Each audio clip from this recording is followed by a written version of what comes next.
to Short Film Showcase. I'm your host, Mike Messier. This is the show where we feature the very best in short films from throughout New England and the world. And we have special guests in our studio.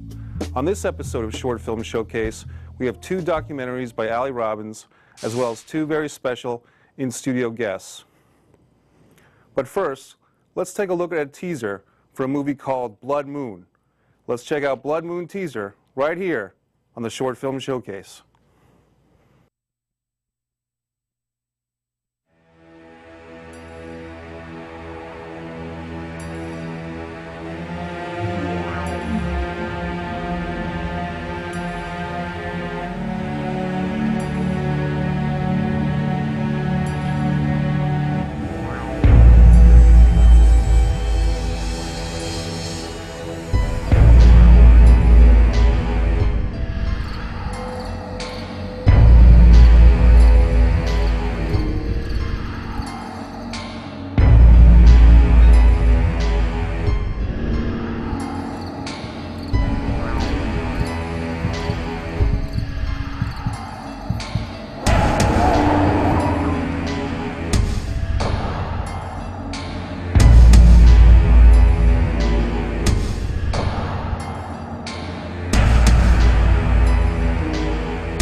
That was the trailer for Blood Moon, a short film coming up from our very first in-studio guest. His name is Chris Hunter.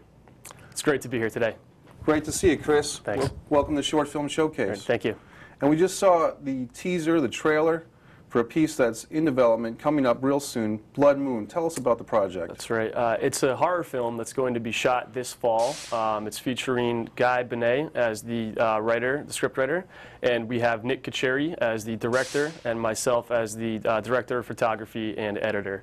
It's going to be shot this fall, and it's going to feature talent from Rhode Island and southern New England, and it's set around a group of Caribbean werewolves that have a harem of werewolves that do their bidding.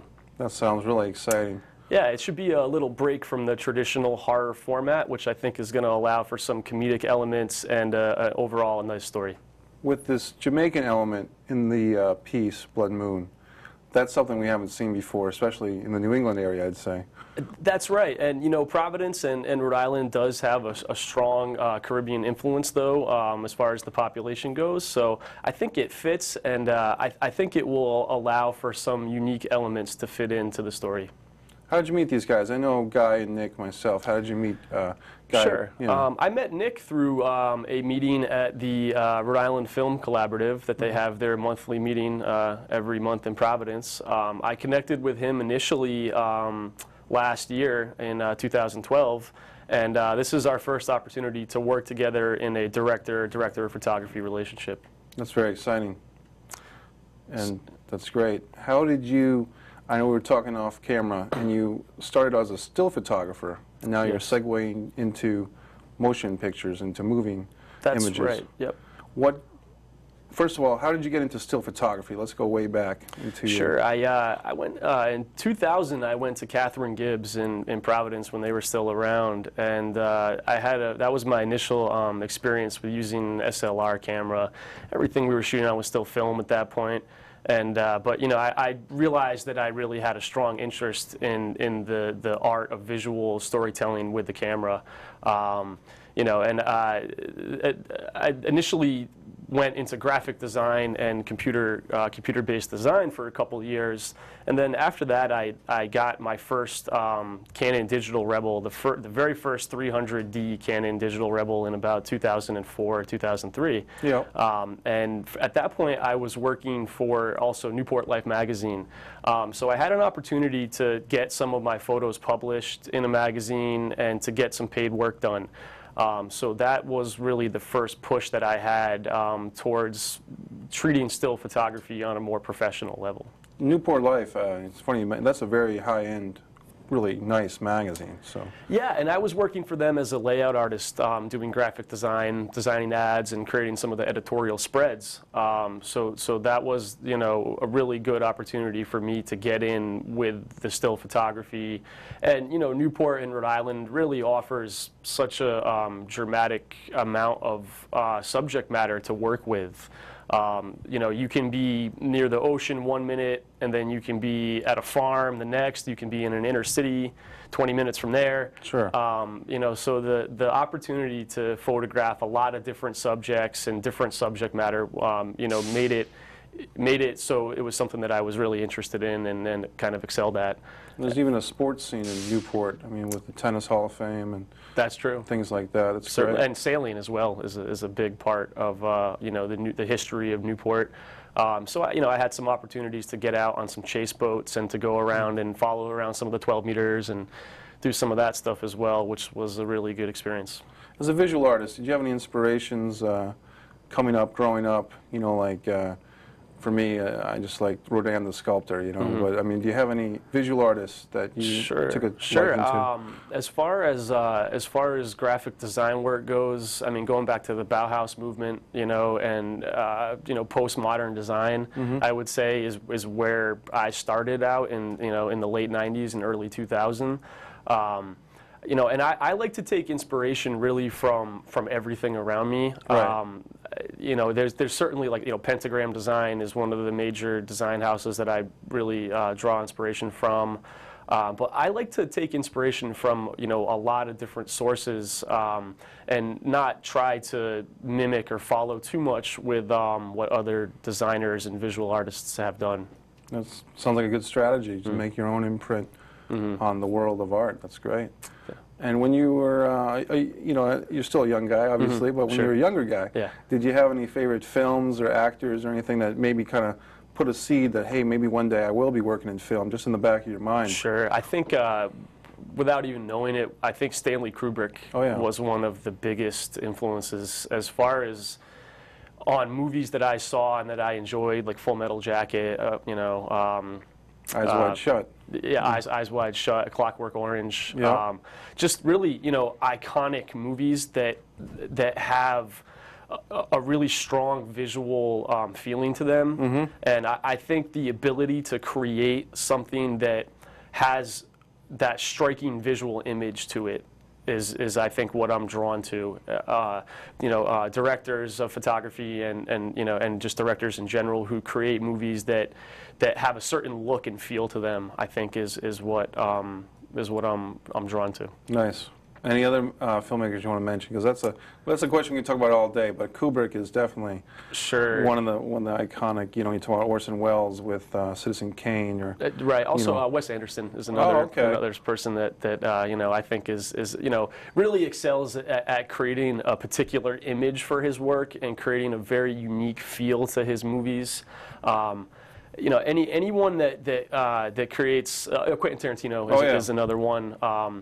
You know, someone who can tell a story in a unique way and really creates a unique visual image with their work, I think is what I'm drawn to.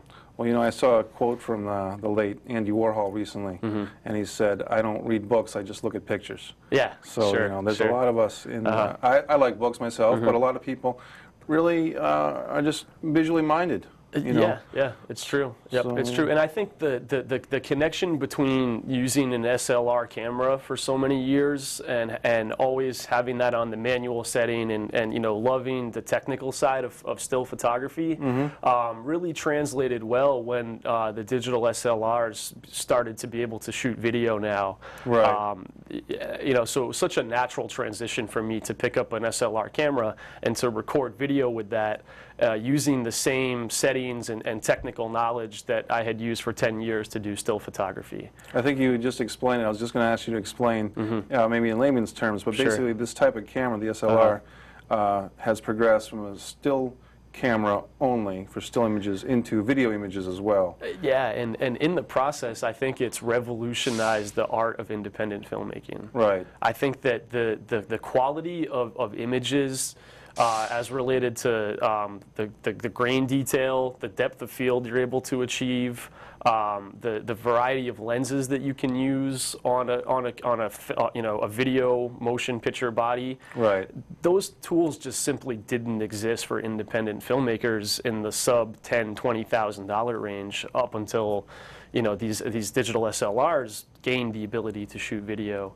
And so I think what it did is it put the ability to create these film-like images in video at the hands of people for under $1,000 now. You can create something that 10 years ago just wasn't possible. Right. And we talk about things like before that, the mini DV, Sure. revolution. Sure. It's always helpful to artists, of all experience levels, that the equipment is just getting more and more affordable and accessible. Absolutely, and I think as it grows, you're going to encourage so many more filmmakers and people to pick up a camera and to treat filmmaking and independent filmmaking and videography in a really serious way. Right. I think that when you had people shooting with small sensor, handheld, video-only type of cameras, Yeah. the results just weren't there. The final result just didn't display the seriousness that they could put into it. Right. So now when you have people, and you get these serious 1080p images that come out, Yeah. and they can be displayed in almost any format, it makes people treat the art more seriously, and I think it makes them treat what they do in their own lives as related to independent filmmaking more seriously. You've got a great handle on it, Chris. It's just great. Let's go back to you. I mean, we got Blood Moon coming up, the werewolf, Sure. Jamaican werewolf, with tinges of comedy. It's going to be Sure. great. And where do you see, I mean, we were talking about off camera, as a DP editor, you're kind of pliable. You can work with, a lot of people. But any types of projects or any specific projects that you see yourself working on in the near future, next year or two? Certainly.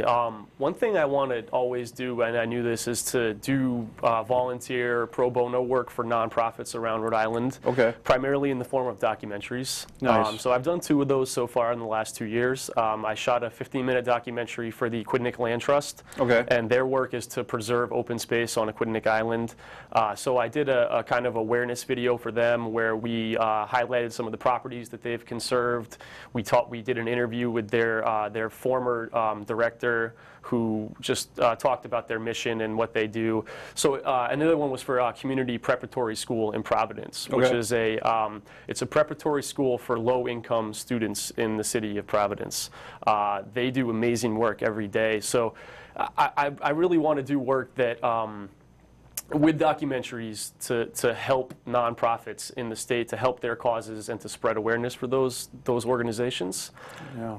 And the other thing that I'm interested in is doing more work that has narrative elements and working with writers and directors. Okay. That's really the direction that I'm interested in going in. When I first started shooting, I kind of put all the weight on myself, and I thought that I would have to come up with every idea and write it and direct it and shoot it and light it and edit it. But we all, over time realized that's not the case. That's not how these productions get done. So I'm at a point now where I'm really looking forward to working with writers and directors on narrative stories specifically. That's awesome. Well, I'm sure people watching this show are going to be knocking at your door just based on this conversation. So, yeah, that's great. Yeah, and I'm at a point right now where I want to do the work. That's the most important thing to me is the experience of doing the work, getting the final result, and getting my name out there. Nice. That to me is my main priority right now. That's great. So these nonprofit groups, I mean, they must be thrilled to have a guy like you coming in and saying, "Hey, I want to jump in and help out. I want to be involved." Certainly, they were definitely welcome to anything that I had to do, and it helps me and it helps them. It helps establish my name. I've gained contacts for paid work as a result of doing those. Certainly, with any competitive field like this, any competitive creative field, I feel that it's important that you have to do everything possible to get your name out as an emerging artist. Right. And you can't. You can't be too proud to do free work. You can't be, you can't think that you're going to start in a very competitive field like video and film and be paid big bucks to start. It's just not the way it works. You have to cut your teeth, and you have to get your name out there and you know, get a reputation for yourself as a good artist and a good person to work with. I think you got a great attitude. We've got about a minute and a half. I want to ask you a fun question here. DP editor, you have a director, you have 2 actors and a subject matter. Okay. I'm putting you on the spot. Sure. So if any part of that question you want to jump on, dream scenario, director, a couple of acters, subject matter, what would you put together for a movie? For a short movie, I would love to do... Or a feature, yeah, either one. I would love to do something that has a science fiction element to it, that relates to maybe some experiment that goes wrong, and then there's an unknown quantity affecting everyone, maybe something like that. Something that involves time. Maybe some time distortion might be something interesting. I think movies that play around with the placement of plot events and can manipulate time for the viewer is one of the most interesting and engrossing aspects of filmmaking to me. Nice. That's a great answer. I hope that was that good? Well, I got a script for it. We'll talk later. But any actors that any actors or a director that you think would be nice to work with? Specific actors or directors. That's a little bit harder to say. You know, I'm open to work with anyone. I'd like to work with people that maybe don't have as much of a name and are hungry and are out there looking to establish a name for themselves as well. Chris Hunter, man, you've got some great answers for these questions. I'll tell you that. I'm trying. Well, we're going to have you on again on another episode. I'd love to be back. Terrific interview with a great artist. Great. Look forward to seeing more of your work. Thank you. That was Chris Hunter here on the Short Film Showcase. We want to thank Chris for sharing the trailer to Blood Moon, the film that he is the DP editor on. Right now on the Short Film Showcase, we have 2 documentaries from Ali Robbins. Up first is the J.J. Hart Project. It's behind the scenes of J.J. Hart, a singer and model. And then we have the Oz play. This is a stage production about the writer of The Wizard of Oz. So let's check out 2 documentaries from Ali Robbins right here on the Short Film Showcase.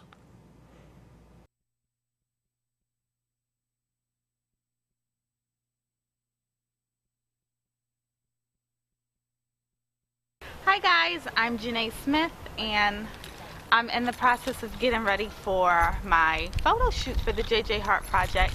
Really excited about this, can't wait. I got my girl Allie behind the camera, yeah!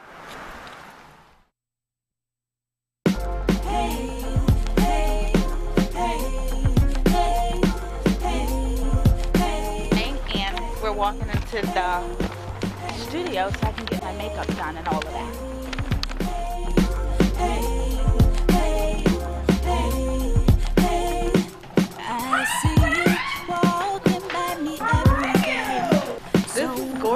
It looks different every time I come in here. Hi, I'm Brittany Nelson. I have been doing makeup for like 10 years now. About that, right? Yeah. Yeah. I worked for Met for 5 years, and that's when I met this beautiful young lady right here. We kind of all started around the same time, right? Yeah. Yeah, and I love what I do. I'm not going to stop until my hands fall off. So, yeah.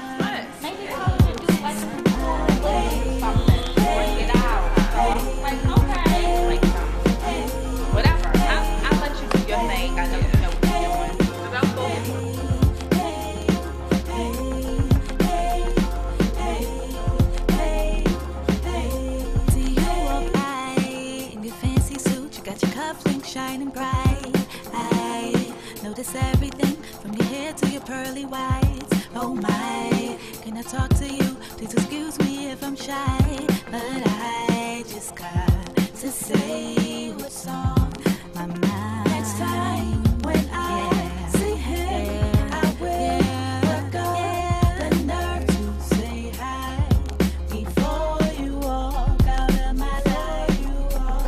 I just gotta say what's on my mind. Hey, I'm walking to the bathroom to get dressed for my photo shoot. Why can't you notice me?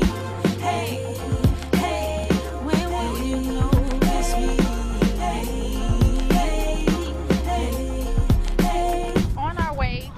with David Hara. I just got finished from getting my makeup done. It looks amazing. As long as my eyelashes don't fly off. What's going on? My name is David Hall, DJH Photography, fashion photographer here in Hartford, Connecticut. I met up with Janae as far as this project. She contacted me, said she needed a photographer. She said she needed something dope, artistic, and she called the right person. We're at the Plaza Hotel in East Hartford, and we just came here, and this is going to be our location to shoot. I'm excited.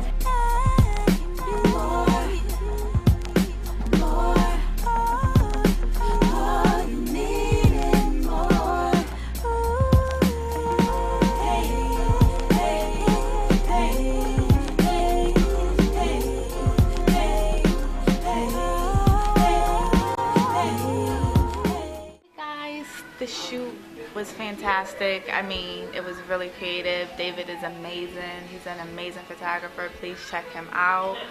David Hall Photography. He's amazing. And Allie, you were amazing. Shouts out to you. I love you, girl. Guys, please be on the lookout for the JJ Hart Project, which my first single, Lover's Rehab, will be for download soon, pretty soon, in the next couple weeks. Don't forget to like my page, Janae Smith. Love you guys. Stay blessed. It's been really real.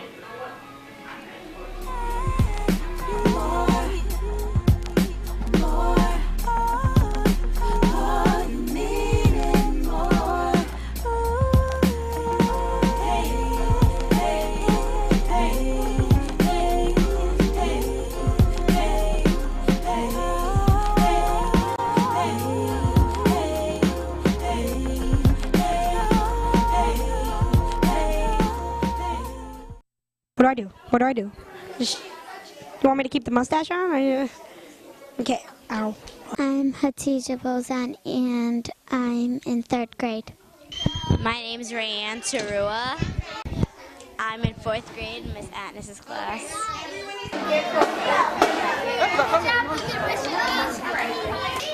Stand exactly where I was sitting. Yeah, I made them order earlier.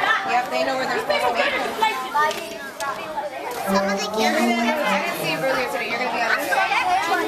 I'm going to be singing a solo song called If I Could Feel, and I'm also going to have a lot of lines.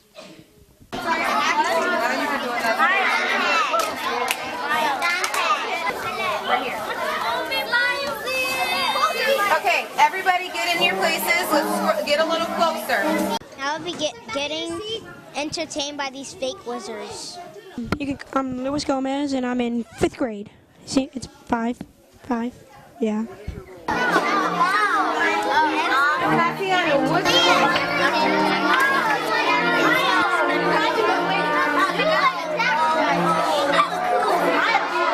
I'm the mother of the child. Start that over. 1, 2, 3, let's go. You got to see. Breathe. You got to be correct. My name is Mustafa Bozan. I am in 5th grade.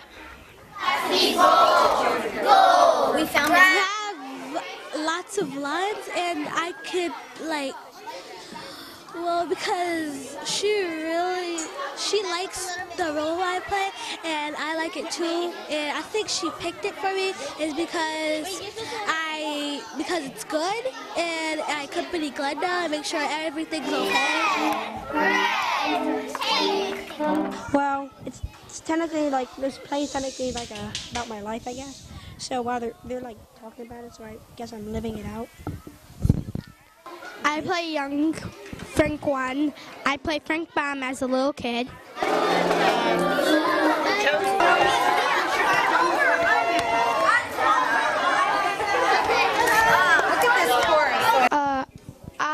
I play a flashback of when he was a teenager.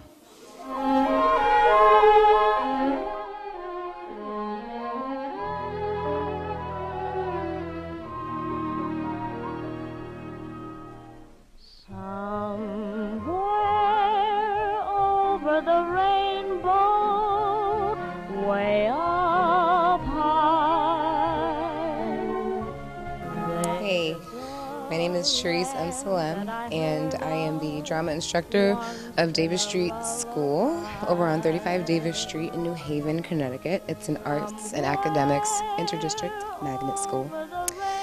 We put together this play in April. I came up with the idea after talking about it with in the office with Nathan, and she said, I want to see a wizard play, and I'm like, Yellow the Brick Road, Wizard of Oz, and she said, yeah, that's what I want to see, and I was like, okay. Someday I'll wish upon a star and wake up where the clouds are far behind me,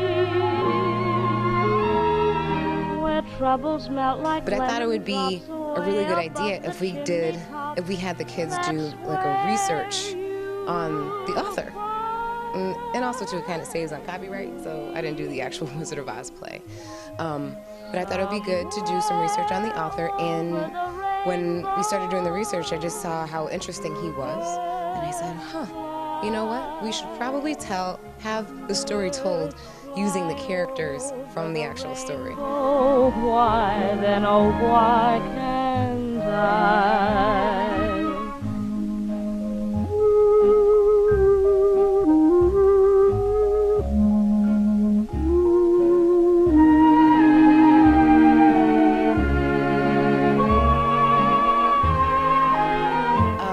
Parents, overall, they seemed pleased. A lot of nice compliments from some of the parents. They said that this was the best one yet from our past productions.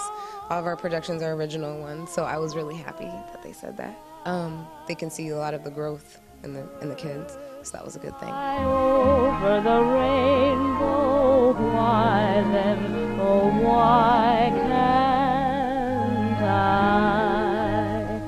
If happy little bluebirds. It's really good for not only children, adults, when you're getting ready to perform, to relax, to get all those nerves out, all those little willies out.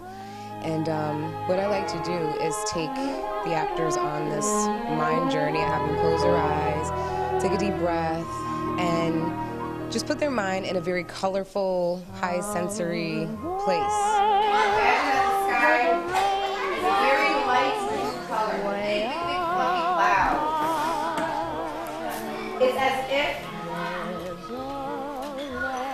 It's as if you yourself can fly through them.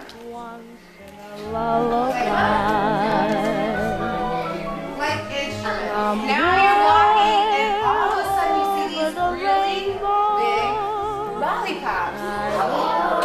What colors are the lollipops? And the dreams that you dare to dream really do come true. Someday I'll wish upon a star and wake up where the clouds are far behind me, where troubles melt like lemon drops away above the chimney tops. That's where you find me. Okay, so L. Frank Baum, right? I love this guy. Like, I so love this guy.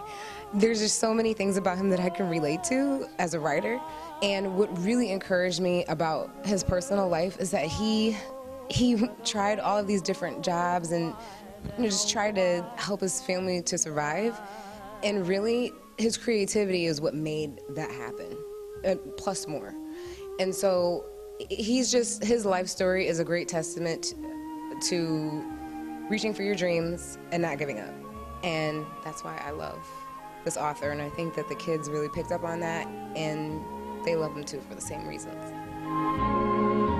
Somewhere over the rainbow, bluebirds fly over the rainbow. Why then, oh, why can't I? If happy little bluebirds fly beyond the rainbow, why, oh, why can't I?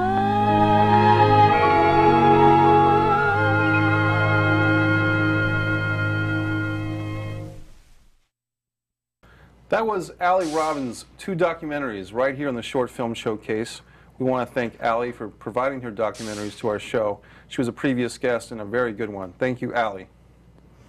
Right now on Short Film Showcase, we have a very special in-studio guest, my good friend Pat O'Hara.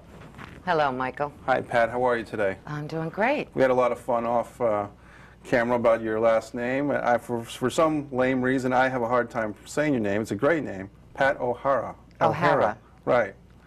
Say it again? Pat O'Hara. Very good. Okay. Very good. And you are just so busy with your acting these days. It's tremendous. You're doing, I mean, just get a list of these great projects: A Search for Home from our producer Bryan Casey, Single Intervention, Chance, the new one coming out. One's a really interesting title, Sebet. Sebetwe. Right. And you have, with another local director, Richard Griffin, a piece called Normal. Yes. By my friend Lenny Schwartz, the writer of that piece. So you're just doing a bunch of stuff. And tell me about it. Just tell me about any project you want off the top, and we'll just go through them. I'm going to start with Seth Chitwood's film that's I've just landed a role in, Great. Single Intervention. I have been dying to do a comedy, and this is just brilliant. And I have the best line in the film, and I am just so excited about doing it. Seth is a young guy I've met, and he is doing a bunch of web series. And which web series is this again? This is not a web series. Oh, it's not? No, this is a single short feature film that he's going to be doing. That's great. And it's, as a matter of fact, it just got written up in Motif magazine. I believe the online version, Rosemary Pacheco did a very nice article about it, and it's kind of takes the show Intervention and puts a whole different spin on it, and it's really he's a genius. So this is if I get this right, it's a parody of the A&E show Intervention. Is that what it is? That's the kind, yeah. Okay. That's what I got out of reading the script. Okay, cool, because that's a very serious, intense show, and he's kind of lightening up the aspect of that a little bit with a parody. Yes. Okay, and so yes. You're in on that, yes. And as you said, doing some comedy is going to be a lot of fun for you. Yeah, I've played drunks before, but this is going to be the best drunk yet. Nice, nice, nice. And I saw you recently a couple of times. I saw the film A Search for Home, Bryan Casey, our producer's movie, and it was a great character study of 3 souls kind of converging at this diner at the end of the film. And tell us about that experience, because you had like a leading part in that, and it was quite a dramatic turn for you. It was an intense character. Once again, I'm not going to call Carla a drunk. Carla was an alcoholic. Okay. Carla's lost her family due to her alcoholism, and she had to come to terms with the realization of she had to make a change in her life. And people I worked with were just great. Bryan is, I've worked with Bryan on several projects, so I work with him very well, and Bernie Larrabee and I spent a lot of time together online. David Graziano played my husband, who dumped me, but that's okay. I've forgiven him. I've moved on to other roles, other things, and yeah, it was a great experience. I'd have to say that we all were very much on point in the diner scene, because it was probably close to 100 degrees in that diner. Wow. And, but we just plugged on through. Everybody was a complete professional. Jocelyn Padilla was there. Yeah. And also the crew that was there. I mean, Bryan and Chris Esper, just everybody involved that day just did a phenomenal job. I've been on my own sets where the heat is an issue, and now that we're in the summertime here in New England, it does get hot. And coincidentally, the summer and the spring are times when the colleges and the high schools are out, so you have an influx of creative people who are available to help out. Mm-hmm. And so a lot of filming gets done in the summertime, but then you have to balance that with the heat. And as an actress, what's it like to work under those extreme heat conditions? Is it tough? Talk to me about that a little bit. I have found myself, the more adversity that is in the surroundings or getting something done, I turn that into more of making me concentrate harder, putting more into the character without even realizing it, just getting into the zone. I guess I come up with my own little term to describe it, and it's called being a factor. Okay. Not an actor. Just Wow. taking the facts of things that you know and just doing it. Just Nice. getting completely within yourself. It's unfortunate that I've met so many people on set that I don't remember, and it's for no other reason than the fact that I am just so into doing what I am doing at that time. And it's like, you know, oh, hi, nice to meet you. And I'll see them, and they're like, oh, you met me. Sorry. And it's, you know, it's nothing personal. It's just I get into a state of mind, and I'm there. You're in the being, you're in the moment. I'm there. You're not there as a social situation, you're there to do the work. Exactly. That's awesome. Exactly. That's great, Pat. Yeah. And let's talk about, well, going back to Search for Home, just for a moment, because I enjoyed that movie a lot. You had this intense scene with your husband, played by David Graziano, in the movie. And that was, if I have this right, it was kind of a argument scene and just really intense. And what was that like? He walks in and finds me drinking. Mm-hmm. And that was, of course, the big issue in our marriage. And I came to the realization, I find out at that point that he's going to file for divorce. Right.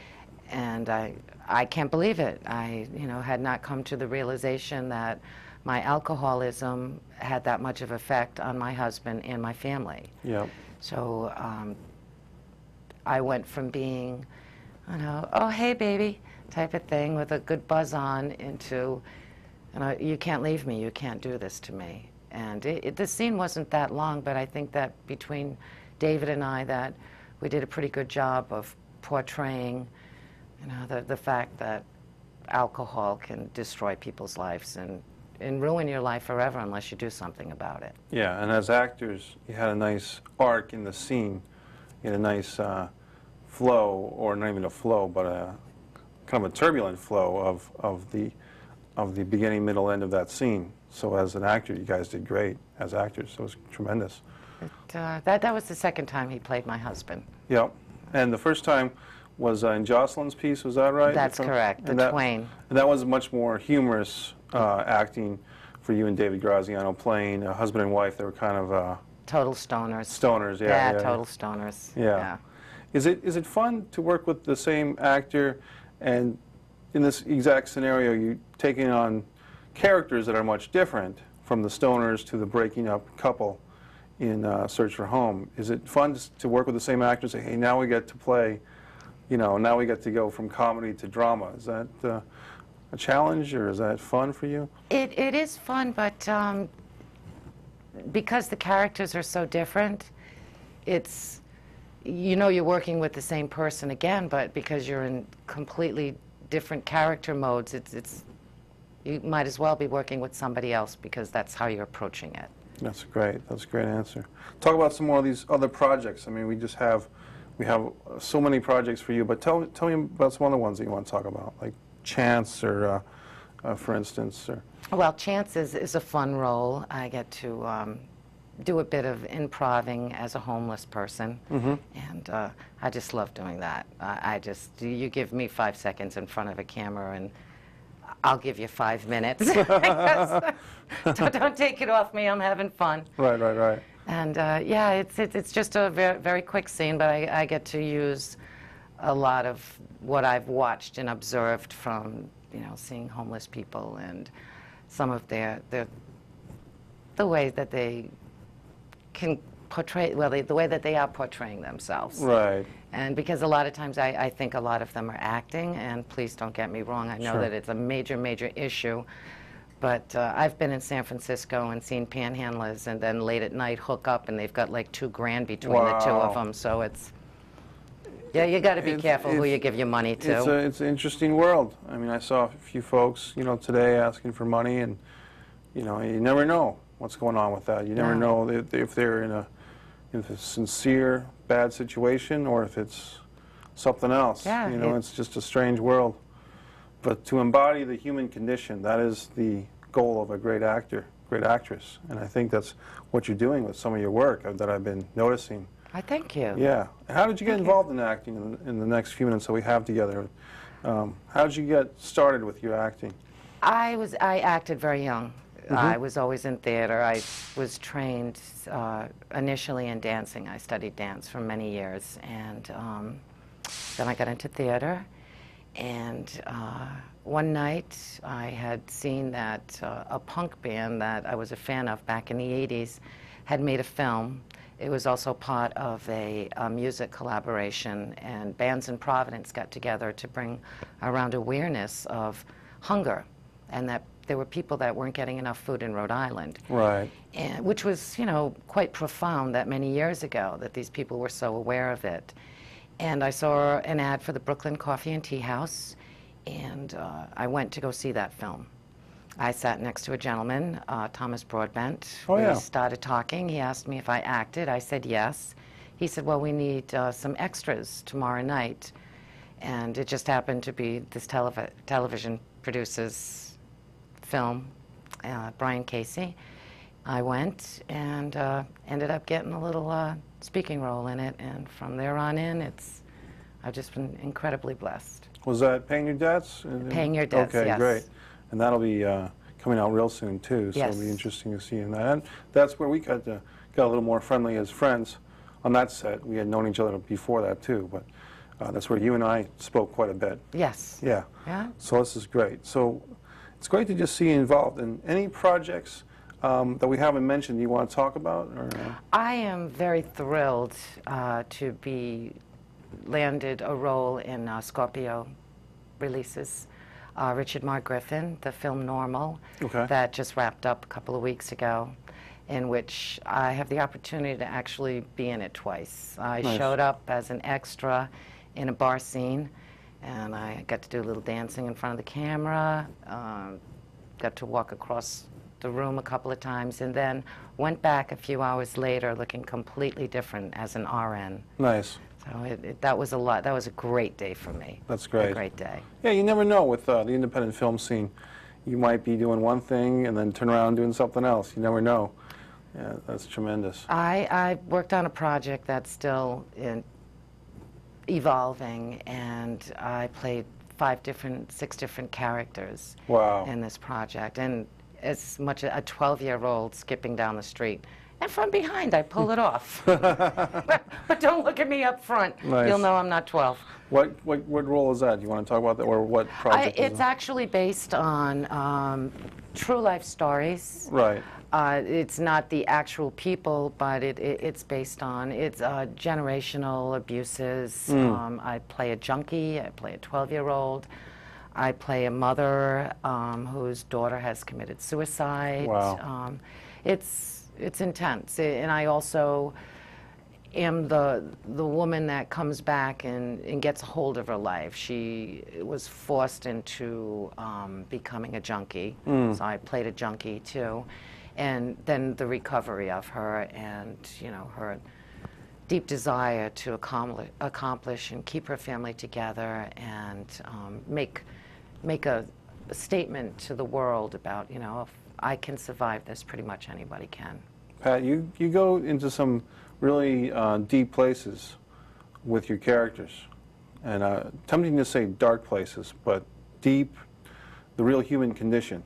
I mean, that's what it's all about. Absolutely. And you're not afraid to take on these roles and so on and so forth. That's great. I love those roles. Yeah. I love those roles. Not one of these people that has to look great all the time. I have no problem looking as horrific as possible if the role needs to be that way. Right. And I just get in there and do it. Nice. Not afraid to get your fingernails dirty a little bit. No. That's good. Not today, but I mean in the movies, metaphorically. Yeah, I know. Or literally, because sometimes you're in these scenes, or any actors in these scenes that are really challenging, and it could be, Oh, my nails are going to be dirty for chance. Okay. Yeah. Yeah. Good. Good. Nice. Let's see what else. In the time we have, I just want to thank you so much. We actually ran out of this. This flew by really quick. Speaking with you, Pat, because I'm so much fun. You are fun, and we had you on the show before, and you were great then. And want to thank you for coming back. That's my pleasure. Anything you want to say real quick to our, to me, but to our audience? Anything you want to say, as far as? Yes, I just want to say that if you have a dream in your life, just pursue it. It doesn't matter what age you're at. And a lot of times I think it might be better that you have gone through a lot of life experiences, and it makes it, to me, a lot easier to become these characters based on what I've gone through myself. That's great, Pat. And observing other people, what they go through, too. That's tremendous to have you on the show again. My pleasure, Mike. Thank you, Pat O'Hara. We've had two great guests on this episode of Short Film Showcase, our guest Pat O'Hara, as well as Chris Hunter. I want to thank them very much, as well as our documentarian, Allie Robbins, for providing her two short documentaries. On behalf of Bryan Casey, our producer, I'd like to tell you that if you are a short filmmaker out there with some material you'd like to share on our show, please contact Bryan through bcfilms.net. That's Bryan Casey at bcfilms.net to have your short film right here on the Short Film Showcase. And if you're out there thinking, hey, I'd like to get involved in the film world, I'd like to make a movie, it's not as hard as you think. Get a camera, get some friends, get a script, get a story, make your movie. Because if you can dream it, shoot it. I'm Mike Messier, the Short Film Showcase.